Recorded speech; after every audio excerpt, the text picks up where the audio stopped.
So good morning. I want to begin things so that we don't get too far behind the schedule, and we'll have an opportunity to listen to Emma's talk.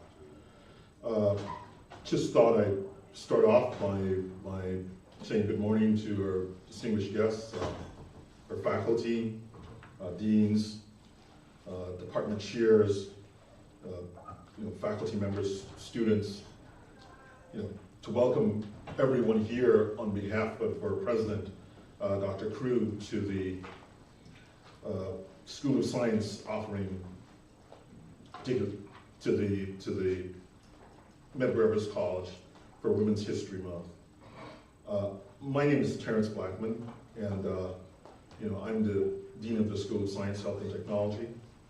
And I want to really sort of welcome you to this. This is our second annual Betty Shabazz lecture, and I named this such in 2017 for a number of reasons. And so I want to take just a small moment of your time, sort of a bit of indulgence, for why the name and why this is important. So first, many of you may not know, Betty Shabazz is the wife of Malcolm X. When I was handing these flyers out to our students, I realized that many students had no idea who Betty Shabazz was. So for those of you who were here and who might not be aware, Betty Shabazz is the wife of Malcolm X. On a purely personal note, so for Women's History Month, I have long been really inspired by the example of Betty Shabazz, Marley Evers Williams, and Coretta Scott King. I've often wondered for many years, how they never seemed angry, they never seemed vengeful in their public personas. And it was something that I've kept with me it's resonated with me in odd ways over an extended period of time.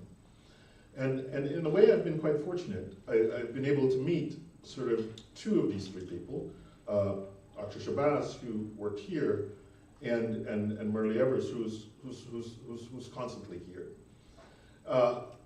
My relationship with Dr. Shabazz was not one of, I was a junior faculty member, and so I knew of her and saw her in meetings like this.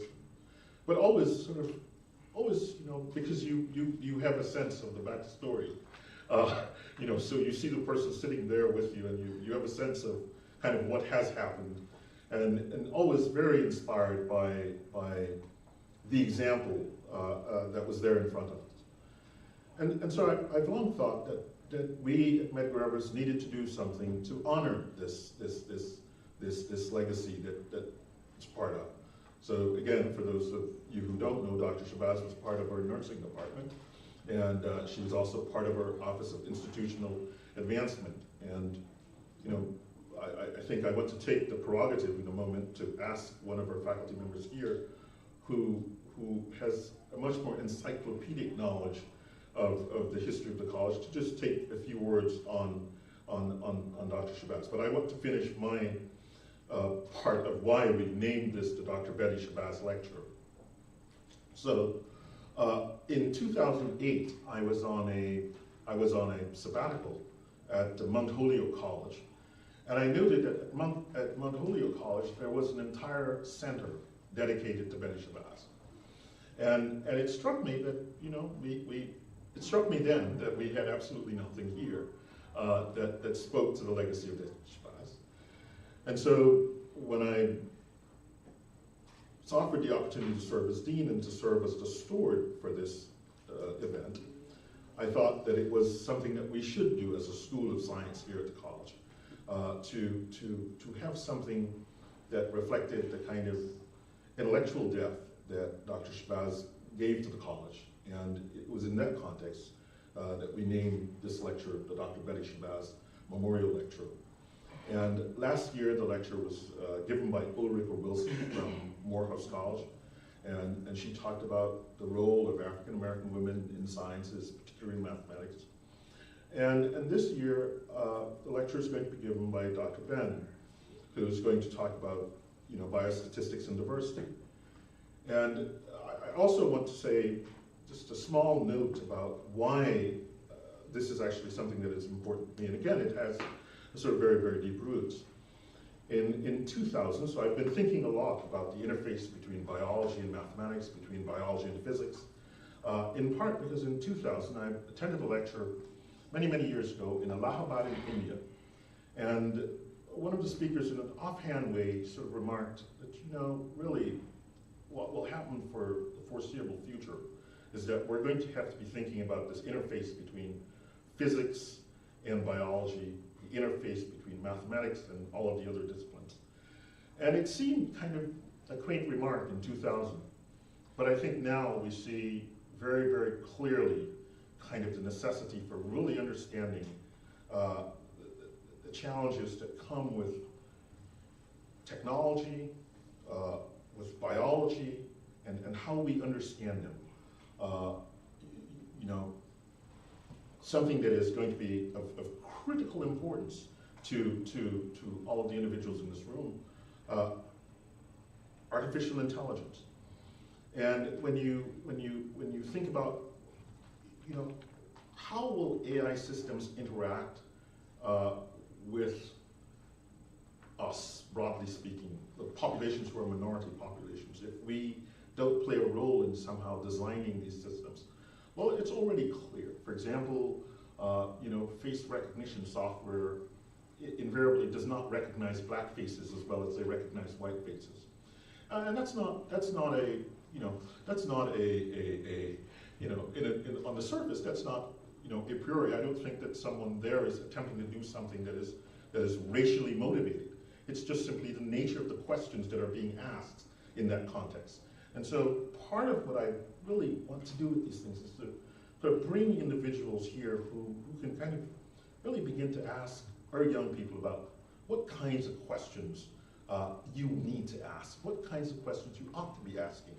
And so it's in that context that we thought that an appropriate theme for this year would be something that looked at biostatistics, thinking about the kinds of drugs that are useful for treating diabetes. Do they work as well in African American populations as they work in other populations? How do you make those determinations? What are the kinds of statistical rules that one uses in order to do that? And these are the kinds of questions that I think that you need to think about, but we need to have some guides to help us think about that. So that's to sort of give the context of where we are today. So I just wanted one last bit of your indulgence to prevail upon one of our faculty members here who's in a way a dean of the college, served as a dean in college, and but he's a dean in the sense that I wanted to think he's someone who has really a depth and breadth of knowledge of Medgar Evers College and of Brooklyn. Just to say 2 or 3 minutes of Dr. Shabazz's contribution to the college. So I want to welcome Dr. John Plateau.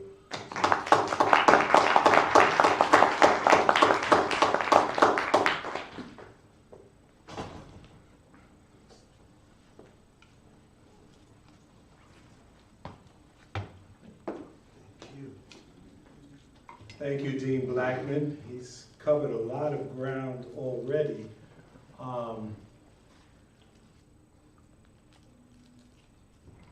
Dr. Betty Shabazz is a mother of the movement, a mother of the struggle for civil rights and human rights, not only through her husband, Malcolm X, El-Hajj Malik El-Shabazz, but also in her own right. She is an icon on the international scene as well as the American scene. And we in Brooklyn we're blessed to have her with us and among us in human flesh and now in the spirit for, I believe, about 25 years here at Medgar Evers College. And her last sojourn was under the current president, the president of Medgar Evers College, for whom this auditorium is named. So Edison O. Jackson, she served under his administration and several prior presidential administrations here at Medgar Evers College. Yes, she was a health professional, a nurse, very proud of her profession, and taught earlier generations of our nursing students here. And the small title, it doesn't do enough justice to say that she was the director of institutional advancement, advancing the institution. She has a vast array of connections globally, nationally, and locally. And she brought all of those connections and resources to bear to help build up the institution that we have here today called Medgar Evers College. So a number of we faculty that are on campus today were privileged to know her, to work with her. I see Dr. William Boone, another senior administrator here at the college. She was a mentor, a colleague, an exemplar of dignity and class, and stood as a stalwart in the struggle for freedom that we're still engaged in to this day. Before Black Lives Matter, that's the movement that she, and as Dean Blackman mentioned, her sisters in the struggle led.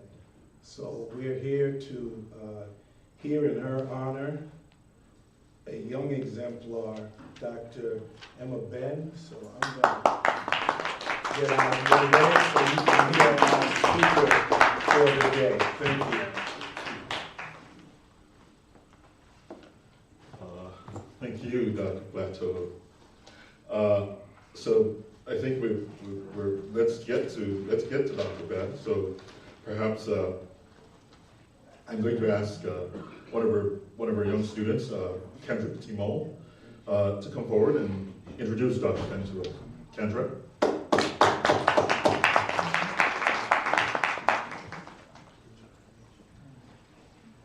Good morning to all. Emma Ben. Emma Casey Ben, Dr. PH, MPH, is an assistant professor in the Department of Population Health Science and Policy and the director of academic programs for the Center for Biostatistics at the Icahn School of Medicine at Mount Sinai. Dr. Ben is also co-director of the MS in Biostatistics programming. Dr. Ben has contributed her biostatistical experience to a variety of research, included but not limited to health disparities, epilepsy, tumor brain injury, HPV, stroke, COPD, postpartum depression, and HIV. In addition to her research, Dr. Ben is devoted to increasing the representation of the underserved undergraduate and graduate students in the field of biostatistics, and faculty promotion and rotation for racial and ethnic minorities in academic medicine. She is also the co-founder of Columbia University and NHLBI from Biostatistics Enrichment Summer Training, BEST, Diversity Program. She is also the co-principal investigator of the NIGMS Fund, Applied Statistics in Biological Systems. Short course aimed at increasing the statistical competency and statistical computing proficiency for postdoctoral fellows and junior faculty in academic medical centers nationwide. Dr. Ben is also the co-chair of the Fostering Diversity in Biostatistics Workshop for the Eastern North American region for the International Biometrics Society and a mentor for the Joint Statistical Meetings Diversity and Biostatistics Mentoring Program. She is a member of the ENAR Regional Advisory Board and was recently invited to serve on the American Statistical Association's track force on sexual harassment and assault. Dr. Bennett is originally from Broadmoor, PA, and conducted her undergraduate studies in chemistry and Spanish at Swarthmore College. She subsequently received her Master of Public Health in Social Media Sciences and Doctor of Public Health in Biostatistics from Columbia University's Mailman's School for Public Health. She currently lives in Brooklyn, New York with her wife.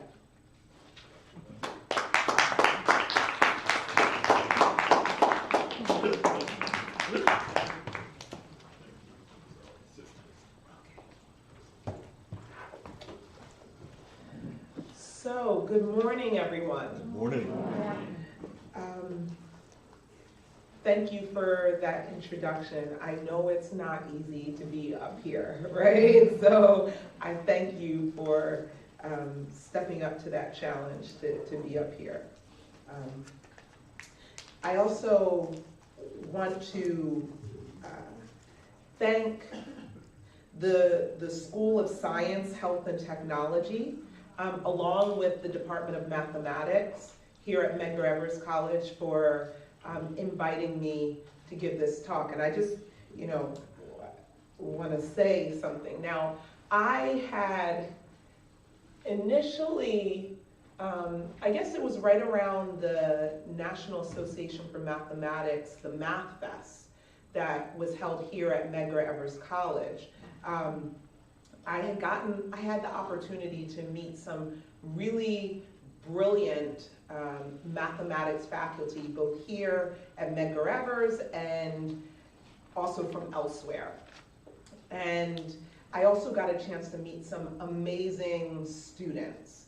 And my thought was like, wow, I want to somehow get some connection to Medgar Evers somehow. And some students had mentioned that they were interested in learning more about biostatistics. And so my thought was that I would come and give a small talk to a small group of students in a small mathematics classroom about the field of biostatistics, graduate endeavors in biostatistics, career opportunities in biostatistics, and I don't know, but somehow, I believe Dr. Blackman and maybe some of the mathematics department faculty thought that it would be good for me to instead come and give the Dr. Betty Shabazz lecture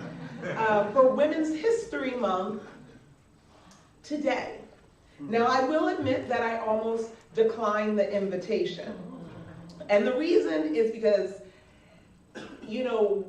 when I think of such an esteemed educator and global icon as Dr. Betty Shabazz, thinking about that and giving a talk at an institution that is named after such an esteemed civil rights activist during a month in which we celebrate or acknowledge the plight and achievements of women, I just kind of felt like I hadn't exactly accomplished enough yet to be bestowed such an honor. But I am thankful that Dr. Blackman saw some potential in me and that I rose to the challenge, and that I'm here with you today. And we'll talk a little bit more about this idea of sometimes others seeing your worth when maybe you don't always see it in yourself. And I think this is particularly something that it's taken me a while to get here, but that I definitely want to talk about with many of you, especially in the sciences. So thank you for inviting me. I also want to thank my wife for being here, taking time out from your very busy book tour here. My wife, Nicole Dennis-Ben, she's the author of a very well-renowned novel called Here Comes the Sun. And so she's usually traveling all over the place on a book tour, or she's teaching. In fact, she taught here at Medgar Evers for one semester. And so I'm happy that she was able to take the time out to come and support me, because she does know that while I'm up here, I typically, whenever giving talks, feel like my knees are gonna collapse from under me. And I know that after this talk, she's gonna tell me that this was the best biostatistics lecture she has ever heard, even though I think I am the only one who's ever given biostatistics lectures that she's ever heard. And that I'm not sure, if I'm thinking about this statistically, she has a sufficiently representative sample for which to base this inference, but I'm thankful that she's here. And I see my cousin is here. I did not know he was coming, so this is like, this is big. So I got some family here, but here at Medgar Evers, I know it is a family. And so I'm really, really honored to be here. So I guess one question I kind of ask myself constantly, I'm always reflecting, like, how did I end up here? I mean, I've explained to you how I've ended up here on this podium, but how did I end up in the field of biostatistics? And, I think it's really, really interesting, because I know that when I was a college student, look, let's go even way back, right? Because I think we need to go way back to fully understand where I am and where I'd like to go, right? And so I never grew up thinking that I was going to be a biostatistician when I grew up. I did not have the word in my vocabulary. I had never heard of biostatistics, so that would have been an impossible dream. I was born in, it was a difficult place to pronounce, I would say I was born in Philly. Okay, not exactly Philly, maybe about 25 minutes outside of West Philly, in a suburb called Bryn Mawr, Pennsylvania. In fact, if you know that area, it's called the Main Line, all of those towns around that area. Many of the towns are actually, the names are Welsh, which makes it very difficult to pronounce when you see it. Bryn Mawr, just if any of you are interested, is Welsh for big hills. I learned that in 7th grade. It hasn't helped me because I've never made it to Jeopardy, but it's just in case you want to know. But I was born and raised in this suburb, right? And in this suburb, it was a predominantly white suburb. And I actually was, for a lot of my life, spent time in Bryn Mawr College housing, because my mother worked for Bryn Mawr College. She worked in the staff at Bryn Mawr College, and somehow we ended up living in this apartment complex at Bryn Mawr College, or Bryn Mawr College housing. Now, I will say that I grew up thinking I was poor. How do I explain this? I grew up thinking I was poor because we lived in an apartment building in the suburbs and we didn't have a car. And I don't know if anyone knows what it's like to live in the suburbs, but I'm not talking about suburbs of New York City where you can hit the Metro North and stuff like that. But I grew up, feeling like I didn't have as much, but I did have access to great public education, right? I had access to all of the resources that many of my wealthier friends had access to, even though we didn't really have it, right? And so it was, I look back and I think that it was actually a really wonderful place to grow up in. Very different from where I live now in Bed-Stuy, Brooklyn. But I was always interested in mathematics and science. Like, I was always interested in it from the beginning. And I loved it. So you would think that the natural transition for me would be to go to college to study mathematics and science. But a linear trajectory was not exactly, I guess it wasn't my path, right? I don't know if it was that, I'm not like against linearity in order, but it just seems like entropy always seems like the natural state of my being, unfortunately. But I ended up going to Swarthmore College to study Spanish because I just swore I was going to be an interpreter for the United Nations. That's what I swore was my calling. And so I took 19th century Spanish literature, 20th century Spanish literature, Afro-Hispanic Spanish literature. I took 20th century film, Spanish film. I mean, I studied abroad in Madrid, and that's what I thought my calling was going to be. But one thing that I kind of advise students now is making sure that you have a well-balanced education, right? Even if you're in the sciences, make sure you're taking some liberal arts. Here I was in a liberal arts college that definitely was very encouraging for you to kind of consider the humanities. But at the same time, I never forgot my love of mathematics and science. And so I still took some chemistry classes, took some math classes, and as I was taking these classes, I was kind of torn. I had my parents being like, you already speak Spanish and you're just taking all these Spanish classes. Like, how many more Spanish classes do you need to take, right? And I don't know. I think, parents can be honest. Sometimes it can feel a little discouraging. But, they're coming at it from their capacity to understand what are you doing in college, right? And so, and I was trying to get internships and I was kind of struggling a bit. And so I started thinking more about the sciences. And I kept saying, I really like this. It was very difficult, I will say, to consider majoring in the sciences. I was an athlete. My time was very limited. I would be running from classes to lab to practice to games, and it was very challenging. I was also working while I was in college. So, but I kept thinking, I really love this science stuff. And so at that particular time, I had to make a decision.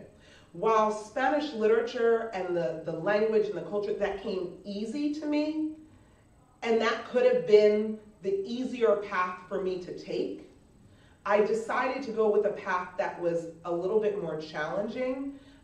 Chemistry was not an easy class for me. Organic, inorganic, physical chemistry, these things were not easy classes for me. But also I was enjoying the fact that my chemistry major required me to take a lot of math. And so I would take these math classes, and then I started taking math classes that weren't required just because, I don't know, I thought it was fun or in some difficult way. But also I think it was the math professors that I had that were just really, really encouraging to me and so enthusiastic about what they were teaching. And actually, it was in the math department where I actually had probably my first Black professor, one of my first black teachers ever, right, in college. Garakai Campbell, who's now in the leadership position at Morehouse. But he was a math professor and just very, very encouraging to me. I remember even going to his class or to his office one day, and I was like, oh my gosh, I think I'm failing. Like I was having a breakdown. I was like, I'm failing. I don't know what I'm gonna do. I'm not gonna make it through college. This class is too difficult. And he was like, you have a B. Like, it's not that deep. Get out of my office and come to class tomorrow. And sometimes you need that tough love. You need that encouragement. I had a professor, a biochemistry professor, who honestly I struggled in chemistry because I didn't see a lot of people who looked like me. I had a lot of friends who started out pre-med. They would take a chemistry class and they were like, forget this, and they would drop out. And so I didn't have like a huge support system. And so I struggled. And I had this one biochemistry professor, Dr. Vogt, who decided that she was just going to like stay on me. She was like, I don't care if you don't understand, you're gonna come and meet with me every week. And I wanna hear what it is that you're getting, and we're gonna fill in the gaps that you might not understand. And so I think that kept me around. That just kept me going in a path that was very challenging. And so I ended up coming out as a chemistry major, Spanish minor, who just happened to take a lot of math. And at the time, I really didn't know, what I was gonna do with the math that I was getting. I just took it. So, when you get a college degree, I didn't know back then that really the way I look at college is that it's supposed to teach you how to think, right? You can major in lots of different things. I mean, it doesn't always mean that that's the career you're going to pursue, but it gives you a type of thinking that is, I should say, comes from a particular field that you're studying, right? I think science gives you a way to think about how to look at the world around you, how to begin to ask questions, how to ask about the why, right? And so I think that at the time I didn't know this. I assumed that because I studied chemistry, I should go out and I should be a chemist. And so that's what I did.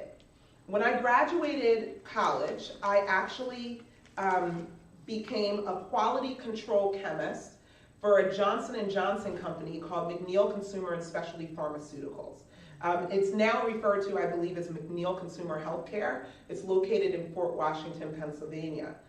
I had interned there a couple summers before I graduated, so I just thought that was the natural transition for me. And so I was hired as a quality control chemist in the lab, and I was hired on a night shift. I cannot have caffeine, just letting you know that. And I just think night shifts are probably not the best types of shifts for people who cannot have caffeine. But so while I was doing this night shift, for those of you who are science majors, my job really was to test a lot of the over-the-counter products that Tylenol and Motrin products that existed at the time. And so whether they were in solid form like pills or liquid form in terms of some of the cough medicines and things that you take. And the goal was to really test the batches to make sure that the right amounts of like acetaminophen, ibuprofen, particular flavorings, all of these different things, the right amounts were actually in those batches, especially as the batches were, lasting over time, right? To make sure that everything was correct. That's what quality control is. And most of my job outside of doing some of the standard lab testing was to actually run a lot of high performance liquid chromatography, right? And so I would be running maybe like 3 HPLCs in a given evening. I worked 4 10-hour nights per week. And I had a lot of time to think about, was this my life's calling? All the time I kept thinking about medicines and drugs, and that this was what I should be doing, that my life's calling would be to come up with a new cure for AIDS, right? The new cure for whatever it was, pharmacology. That's where I saw myself going. And maybe start in quality control, maybe move into research and development. And, but I started, once again, looking at the world around me. And while I was, there by myself at night, I thought a lot about my community. And here I was from this particular community that, in theory, many people had access to healthcare. Many people had access to medications, right? But I was looking around and I was seeing many of the people of color around me, my parents' friends, they were getting sick, like, very prematurely. Like, I had been to a lot of deaths. I had been to a lot of funerals at very young ages. And I kept saying to myself, there has to be something more, right? Even if I get the right drug, right? There's still a question of how come that drug doesn't get sometimes to the most vulnerable people, right? I started wondering, even if someone has access to doctors, how come doctors don't always treat them the way they should, right? How come some people are more vulnerable to the socio-political, the socio-economic, the socio-structural reality of our society? And I started thinking, chemistry had maybe gotten me to one place to thinking about health, but I started having more questions. I was having questions about why was I seeing disparities around me. But at the time, I didn't have the language. I didn't know to call it a disparity. I didn't know to call it an inequity, right? But I knew that I didn't have enough knowledge. And so I started thinking I should go to study public health. I'd heard some people talking about it. A friend of mine had gone and studied it. She was like an English major at Amherst, and then all of a sudden ended up studying epidemiology and public health. And she was like, this is kind of cool. You should check it out. And so that's what I did. I worked for a year as a chemist, and I was out. And I think it's very, very, very important, because I think that many people think that what you need to do sometimes is go to college, go right to graduate school, etc. But I think some of us need some time to figure it out. And I needed to, I would say, I needed to do something that I realized I didn't want to do to figure out what it was that I want to do. For those of you who have it all figured out, I applaud you. But for those of you like myself, sometimes you need to experience some things to figure out what your true path is.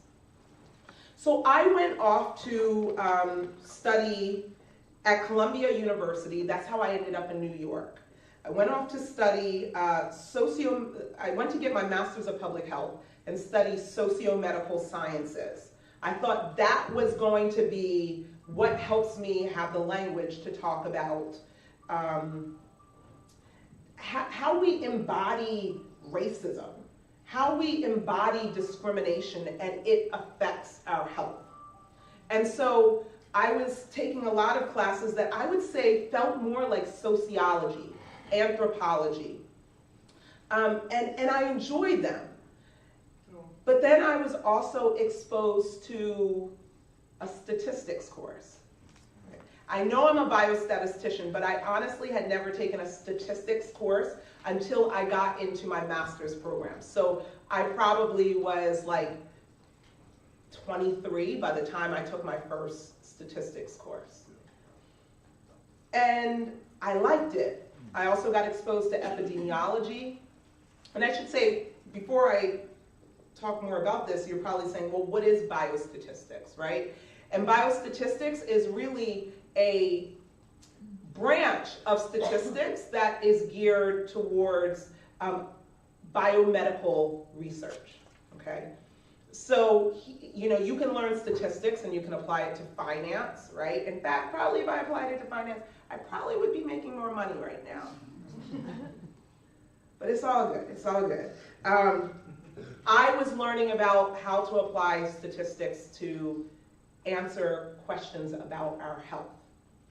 And I enjoyed it.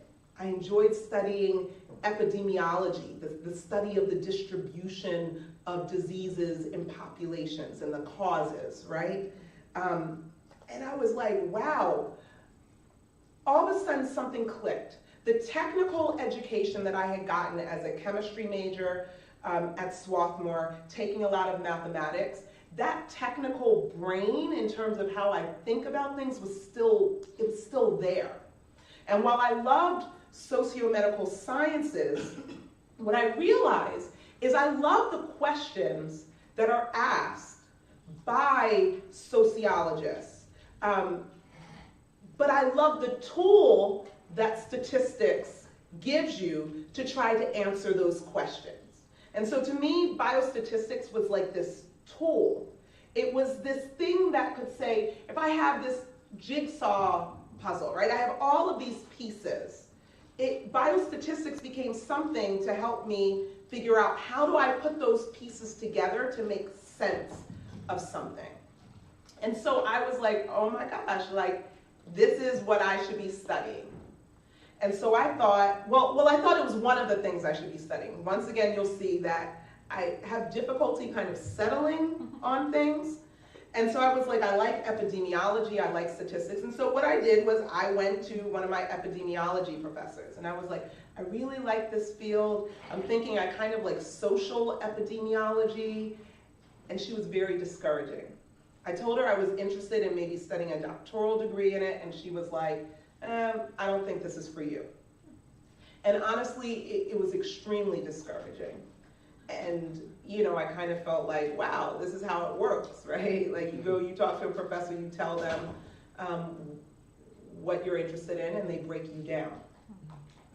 And it's a kind of a lesson that I've kept in the back of my mind when I think about how to mentor students. But anyway, I went to a biostatistics professor of mine, and she was like, you know, you did well in my class, come on in. And so I applied to 2 programs. I applied to stay at Columbia and get a doctoral degree in biostatistics. And then I applied to the University of Pennsylvania to study like healthcare policy, right? Because I always had this kind of social justice component. Well, I got rejected from the University of Pennsylvania, so by process of elimination, I figured I would stay at Columbia. I will say that I hated New York. I hated it. I went home like every weekend. I was like, I am suburban at heart. I like to go to supermarkets where I say hello to people and they say hello back. Like, I really didn't expect, I thought I would get my master's and be out, but here I was stuck in New York at Columbia. And in fact, you know, one of the interesting things, one of the interesting things is that where I lived, you never put like all these pieces together. When I'm thinking about being here at the Dr. Betty Shabazz lecture, I lived for many years while I was studying on 165th between Broadway and St. Nicholas. For those who are familiar with Washington Heights, you know El Presidente is right there. And then when I was moving in, my parents were like, that was the Audubon Ballroom. And I was like, what? Like, right here in Washington Heights. And so you don't realize like different things in your path. But I was there, I was studying, and you know, I eventually met my wife, who was my girlfriend at the time, and she made it seem like New York was an okay place to be. But when I hit the doctoral program, you know, I couldn't go home every weekend. I tried that, and she was like, you should stay more. But when I started the doctoral program in biostatistics, it was tough I think within the first few weeks, I asked myself, why would I do this to myself? And it was tough for a variety of reasons. I'd taken some biostatistics courses, but you know, those were fun. And now all of a sudden I was getting more challenging courses. But I looked around me. I had no professors of color. The department was predominantly Chinese, international Chinese, and white. I didn't have study partners, right? Because I wasn't a part of the majority. Professors would speak to students in Chinese, and so I'd be in a room and I wouldn't know what they were saying. And so I felt so excluded. And this really affected me because I didn't really know too many people who had done a doctoral degree. And so I didn't really know what I was supposed to be doing. They would talk about qualifying exams. I didn't know what those were. So if I don't know what they are, I wouldn't know how to study for them. And so, I mean, it was tough. And I kept asking myself, why am I the only one here? Like, I don't think it's because we can't do biostatistics, right? I meet all of you brilliant mathematicians, scientists here, right? We exist, but why aren't we here? And I started thinking, well, it's because nobody ever tells us that being a biostatistician is something that you could be. And so I was doing a statistical inference problem set. It was very difficult. Like, that's when you would get like 3-question problem sets that would take you like 15 hours to do, right? I would go to sleep doing one question, wake up to do it again, to go to sleep the next night to do the same question. And it gave me a lot of time to think. Let's see, I had a lot of time to think when I was working as a chemist late at night, and had a lot of time to think. Maybe I'm a big procrastinator, but had a lot of time to think while doing these problem sets why I didn't see more people like myself. And so I was speaking to another student one day, and he was Vietnamese, and he felt like he was like excluded because he wasn't Chinese, even though he spoke Chinese. So I was like, you have an in that I don't have. But we started saying, hey, why don't we try to create something? And so we went to our department chair. At the time, it was Bruce Levin, at around like 6 o'clock at night. And I was like, Dr. Levin, I just want to ask you a quick question. We went in and we were like, we think there's a problem in terms of a lack of diversity in the field. And we want to start a summer program. We had no notes. We had no real plan. And he was like, okay. And we were like, hold up. Like, we don't really have a plan. And I noticed Gary, who was a student with me, he like all of a sudden was silent. So now all of a sudden I'm supposed to be the spokesperson for a plan that we really don't have. And he was like, okay, you guys start it. And he committed, I think it was like $30,000 or something from the department, because he said, you know, we've been thinking there's a problem. We just haven't had anyone who's really wanted to try to fix it. And so me and Gary were left to start trying to fix this. We had never run anything in our lives. We had never developed a summer program, and so there was a lot of pressure on us. We were even told, tell us how much money you want us to pay you to do this. I look back to this money thing, and I realized we gave a really, really, really low price. I think we gave something that was less than what you would get paid to TA a course, and it was taking us months to put this together. So we got more faculty involved. We asked them would they be mentors, and we piloted it with mathematics majors from City College.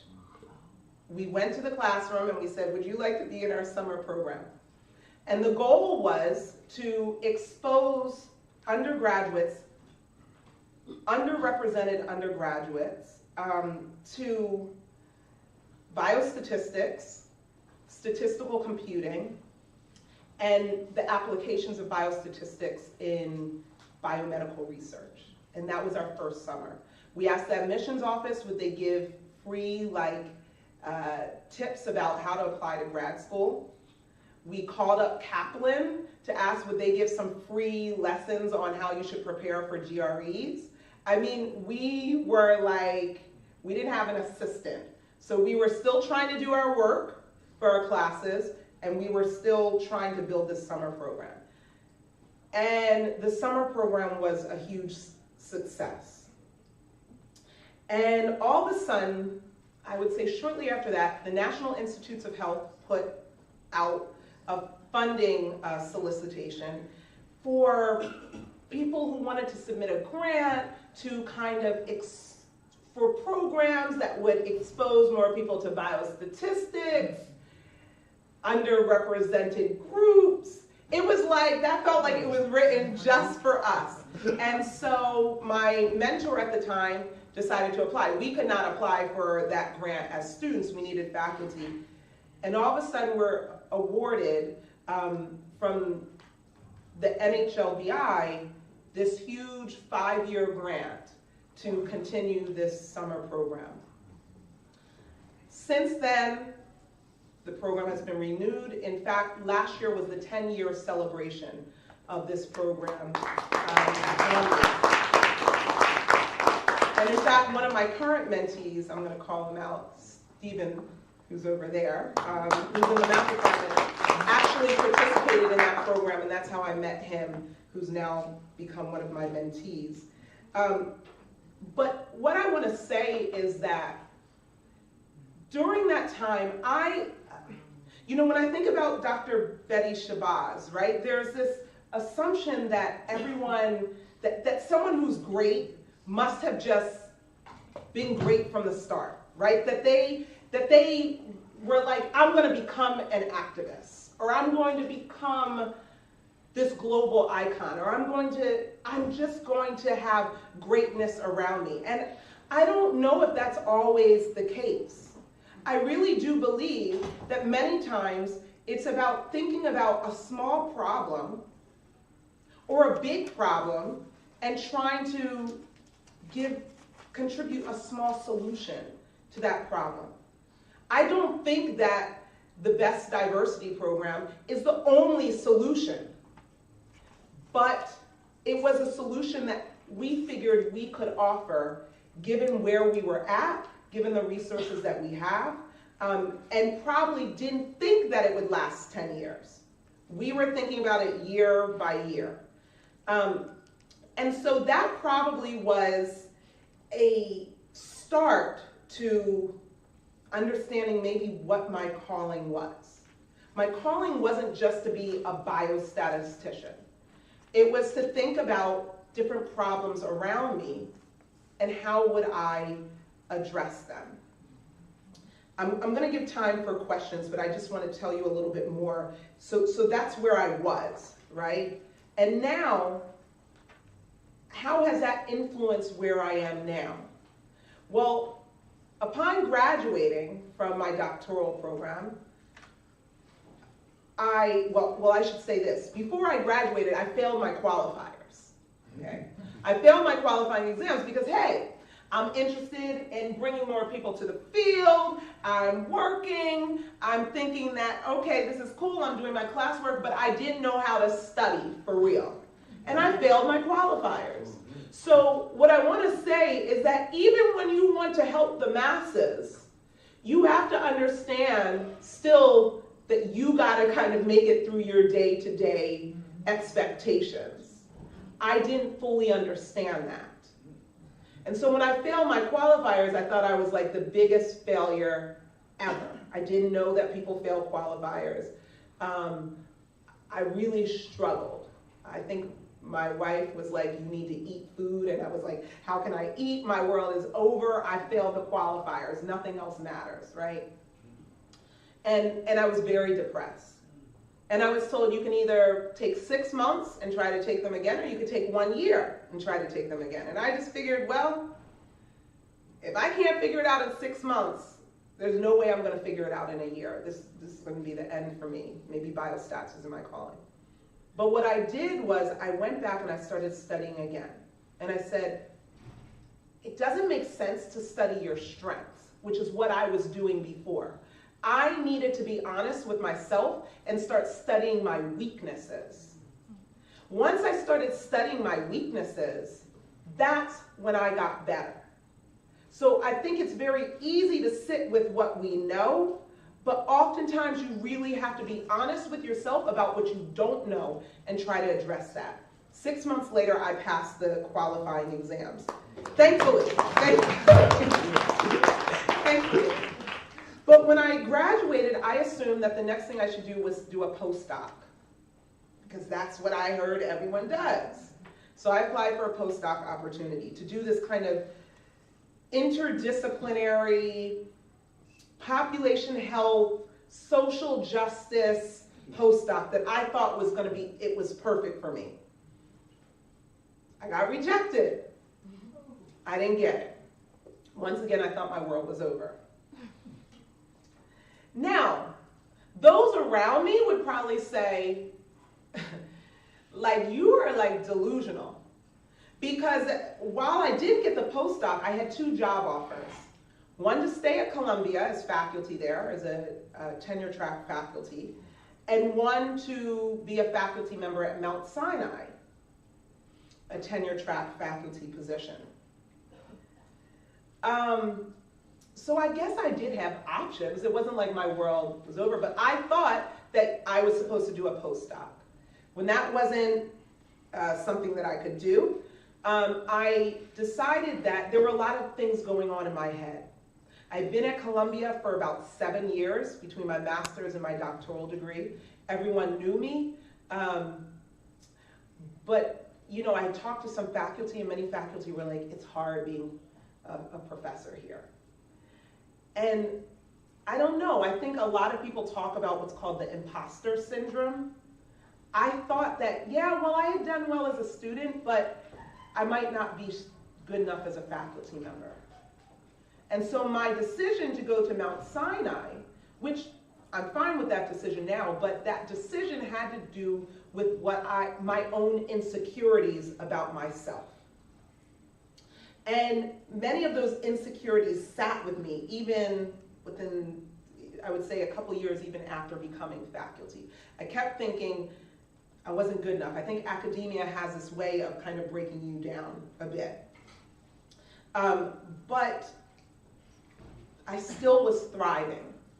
And so at Mount Sinai, I was asked to help out writing an application for a master's program in biostatistics. And I was like, okay, I'll help write the application. Can't be that deep. I mean, it was deep. I just didn't think it was deep before I started it. And I wrote the application, and then I was told, why don't you co-direct the program? And I was like, no, I'm too early in my career to co-direct anything. And so at first I tried to decline, and I was told, no, you need to do this. You put the effort in to write this application. And I think that kind of put me in a leadership position that I hadn't anticipated. But I was still trying to find myself in this field. And so I still had a lot of doubts. But I went to this conference. It's called the Women in Statistics and Data Science Conference. And I went to this conference for the first time. And I was there, and many of the concerns people kept talking about was if you didn't have a good husband, it would be difficult to make it in this field. And I kept hearing that over and over and over. And many of the women speaking were wealthy, white, female biostatisticians, and that was like their main concern. And finally, at the end of the conference, I got up, like they were like, do you have a question? And I got up and I was like, you know what? I came here looking for a community.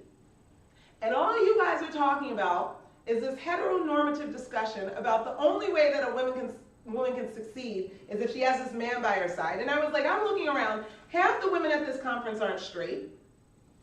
Half the women at this conference don't have any interest in having children. That wouldn't be the case. They wouldn't need the husband to help them with the children.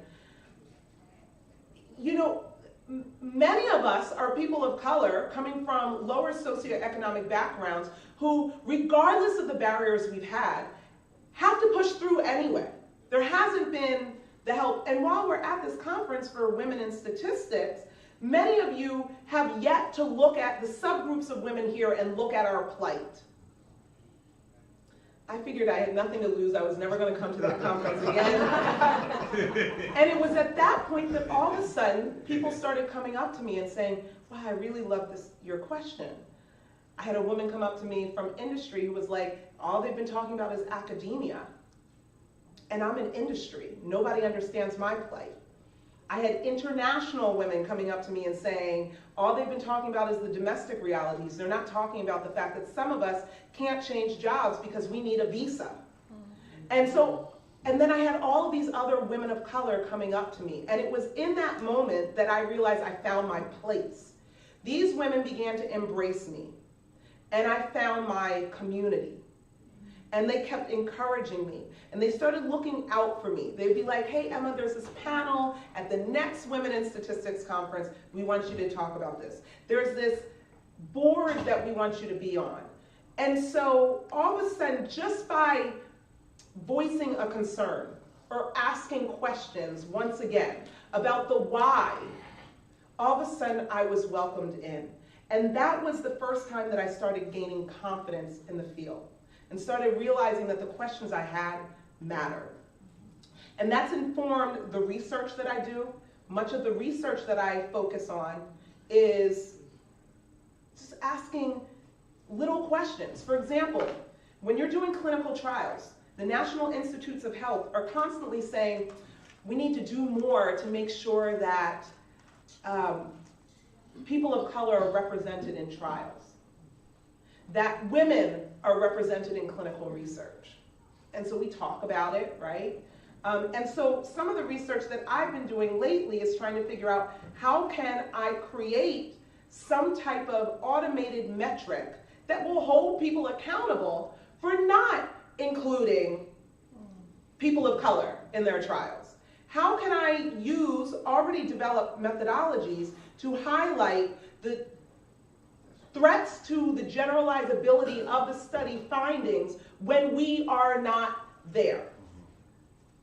Some of the research I do is outside of the box of biostatistics. It just happens to be what I see around skin bleaching, for example. It's going on in communities of color, but it's not talked about in the clinical and translational sector. People are being exposed to mercury, hydroquinone, metals, corticosteroids in these chemicals. But yet, much of this stems from the structure of our society that tells people that lighter is better. So as a biostatistician looking at these things, I'm not thinking about the numbers, I'm thinking about what happens when women do this, what happens to their babies when they are pregnant and bleaching. That's not a question that a statistician typically asks, but I could put together a team of friends who are environmental epidemiologists, who are directors of the Skin of Color Center in dermatology, who are behavioral psychologists, all of these people coming from particular places, Sudan, China, African Americans, etc., that is totally different in terms of a team dynamic than what you're used to. Usually you are the minority. So now I have the platform to create my own teams and define my own research agendas. So biostatistics, once again, for me, has always been a tool to ask questions about social justice and health. But, you know, maybe my trajectory has been nonlinear. Maybe it has been non-traditional. But when I think about someone like Dr. Betty Shabazz, who kind of started out in education, but then went to nursing, then went to get a master's in like healthcare administration, then went and got a doctoral degree in education, and yet, right, is looked at as great, right? It means to me that sometimes you don't have to have everything figured out, but there are going to be situations that you're going to be put in that maybe you won't understand them at the time, but are going to change your trajectory for the better. The women around me who I've met in my field have challenged me to kind of go to levels that I would have never anticipated going. And when I think about declining for something because I think I'm not good enough, it's them who are around me who say, Emma, you need to take this on. And when they think I've taken on too much, they're the ones who reach out to me and say, Emma, slow down. And when I'm coming up for promotion to like associate professor, those are the ones who write my letters. And so I say all this to say that you're going to figure out your own path. Your path may not look like your professor's path. That may what you start out to think that that's where you're going, but chances are you're going to go somewhere else. You should not be defined by your discipline. Your discipline helps you to think, to formulate questions. It gives you tools to potentially answer them. But the questions you ask oftentimes have to do with just what you're seeing around you. You have to be actively engaged in the world around you to be able to figure out where are the fundamental gaps that you can try to fix. And it's just important to know that you may not think of yourself as great, but listen to those around you who are telling you that you are. And believe it, or at least fake belief in it until you finally believe it. I think about that as far as, a friend of me and my wife's, Ilyasa Shabazz is here, who is Dr. Betty Shabazz and Malcolm X's daughter. She's here. And, I think about our friendship. I'm happy that she was able to come out, given her busy speaking schedule and teaching schedule. But we're always having these deep conversations.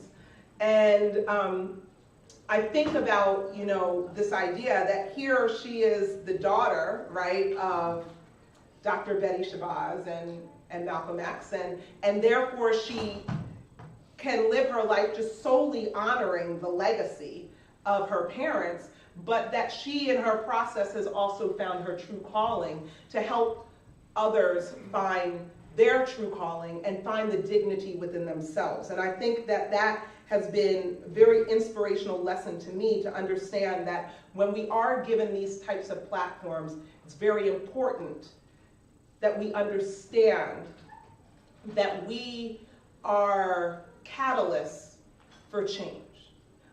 By changing the demographics of the field, I am a catalyst for innovation in this field of biostatistics. But that we have to make sure that we are encouraging the next generation to know that they should be there, to never question whether or not they belong. And that's probably been maybe my biggest calling. Going through what I've gone through, I think perhaps maybe I can provide some encouragement to the next generation. So I thank you for giving me this platform. And I encourage you all to continue doing what you think is best and understanding that that path may change, but being okay with it. Thank you. Thank you.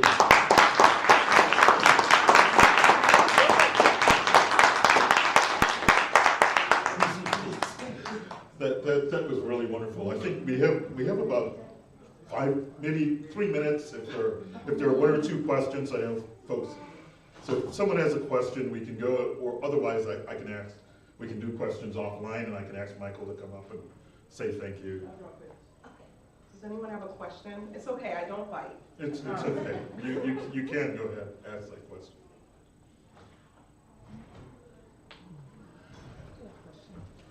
I'm just curious about, thank you very much for sharing your path.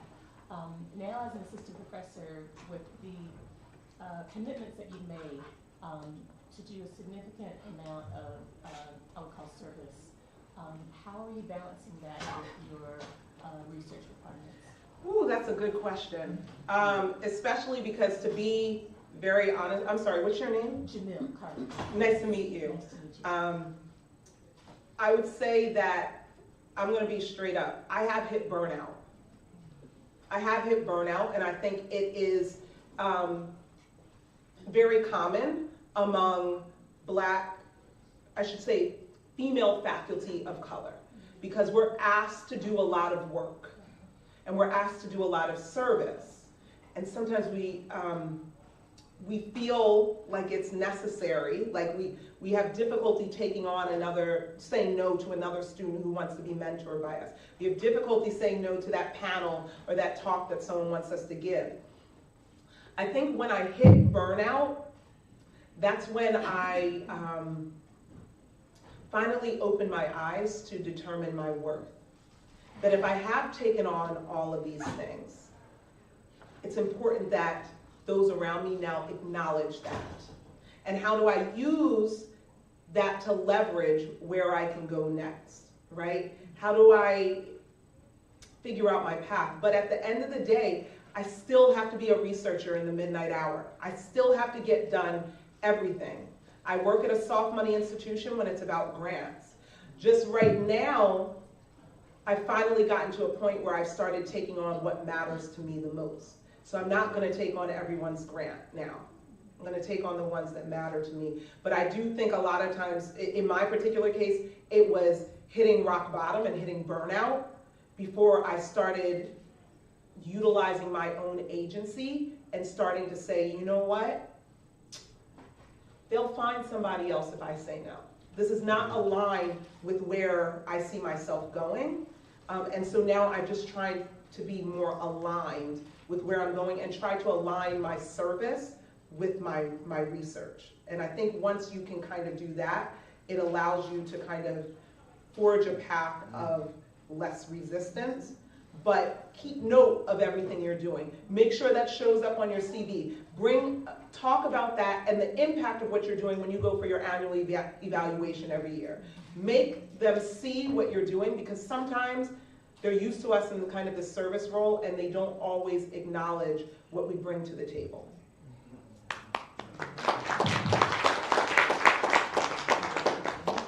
Steve, you got the last word. Oh, I want to, can I answer a Lynn. question too? Yeah, Lynn, sorry. yeah, but go ahead, Stephen. Okay. I was going to say, I was going to ask, do you think like their honest passions kind of make a difference from the beginning? Kind of helped you along your path to get to where you are now? My honest passions, So that can make a difference. my passion, the things I was passionate from in the beginning. Yeah. Can you just restate your question for me? Okay. Like when you first saw that something was wrong, and it's like I recognize like along your path that you just kept on recognizing things that were wrong, and just kind of following that. Do you think that's closely related to like getting to where you are right now? First of all, let me say great question. I'm sorry, I can't use this mic because it feels like I'm about to sing a song, so I'm just going to stand here. First of all, great question, Stephen. I'm constantly inspired by you being my mentee, so thank you for that question. And congratulations for getting into the Harvard Biostat Summer Program. But you know what? You're exactly right.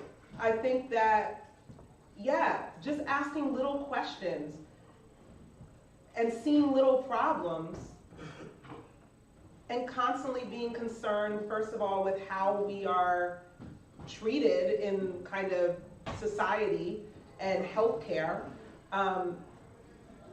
and then starting to identify, well, maybe more of us need to be at the table. So then that influences the service that I do. But really what makes you a good researcher is not whether you get straight A's in all your classes. It's your ability to dissect big things into small pieces that you can tackle. And you keep tackling these small pieces, and eventually, if you were to look at kind of your body of work, maybe they contribute something big in terms of a solution. But that, yeah, has been what I do, just tackling little questions. And perhaps even when I focus first on race ethnicity, why aren't there more racial ethnic groups at the table? At this particular stage, I've been able to be okay with my intersectional identities. So maybe I now ask questions about why aren't there racial ethnic minorities? Why aren't there women? Why aren't there LGBTQ folk at the table, right? And those things aren't mutually exclusive in my case, right? So I think you keep asking those questions, and that kind of influences the impact that you have.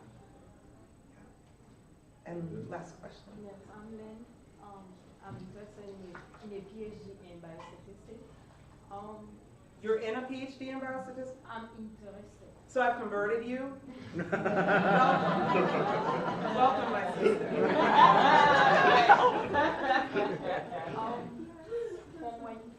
Thank you for your speech. I didn't hear, from what you said, I didn't hear you speaking about the undergrad research in biostatistics. The undergrad research that I did? You did. I didn't hear you speaking about that. So I want to know what made you competitive for the program, and also I have two questions. Okay. And also, what do you think students coming from PBI like us, what can we do to be competitive to the Ivy League school? Okay, well, first of all, let me just say that Ivy League schools aren't everything. I want to put that out there, right? So when we're talking about competitiveness, let's just talk about competitiveness in biostatistics, right? But you asked a really good question. No, I did not have undergraduate research in biostatistics. You need to have a strong math background. You don't have to be a mathematics major, but you better have your multivariable calculus, you better have your linear algebra, you better have, if you want to get a PhD, maybe it's good to have some numerical analysis, maybe it's right there. You want to have a strong math background. Number theory, yes. Yeah. Who teaches number theory here? Okay. So you need to take his classes. But you want to have as much math as you can, okay? That's going to make you competitive. But for me, what made me competitive is I had taken a lot of math in undergrad. Now I had to do some refreshers because after working and being a master's. But also, while I was in my master's, I was working. I was working for an epidemiologist who studied epilepsy. And I came in not really having, I had taken like half a class in statistical computing. And I was like, she was like, can you do it? And I was like, yeah. And I taught myself in the midnight hour how to fill in the gaps and learn more statistical computing. So there I got exposed to research. And I was like writing papers with her and analyzing data. And so she was able to write a letter of recommendation for me, but I had research experience in which I was applying statistical tools. So you really want to get your math in. You want to get actively engaged in research, whatever that is, whoever will take you in. And also, to make you more competitive now, many students are coming in with a master's in mathematics, a master's in statistics, a master's in bioinformatics. They're coming in with a master's now. And so I encourage students to try to potentially get a master's first. Also, it just gives you a little bit more time to mature because going into a doctoral program is a big part of your life, and you're going to have to deal with academics, but you're going to have to be able to be mature to deal with life, period. So I encourage you to get a master's, and I encourage you to stay connected with me so that you have people around you to give you more guidance. And there's many programs that I'm actively involved in that can keep giving you more exposure to the field. So we can talk offline, and I'll share more information with Dr. Blackman, with the mathematics department, etc., so that I can help you get kind of set up. Stephen, you should talk to her too. Okay. So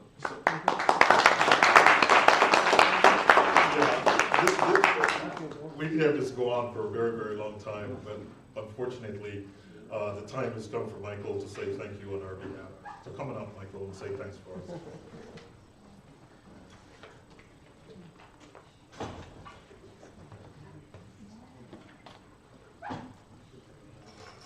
Wow. Wow. After this speech, I don't want to come up. I'm like, wow. But I want to say it was very motivating. I feel inspired. And on behalf, Dr. Ben, on behalf of the School of Science, Health, and Technology, I want to thank you for the interesting and exciting lecture.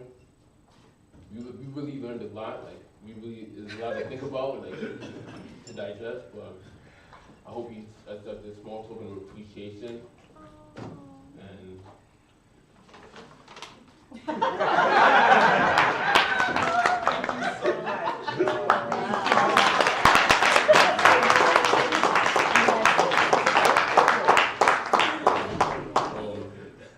that's about it. I just wanted to, Women's History Month, and to the whole movement, Betty Shabazz and her daughter. I don't want to say her name because I might butcher the name. It's Lasaya. Ilyasa. Ilyasa.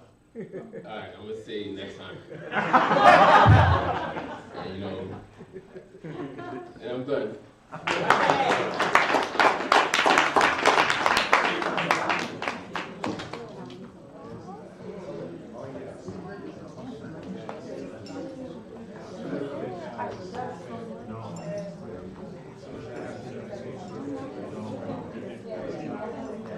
Dr. Ben?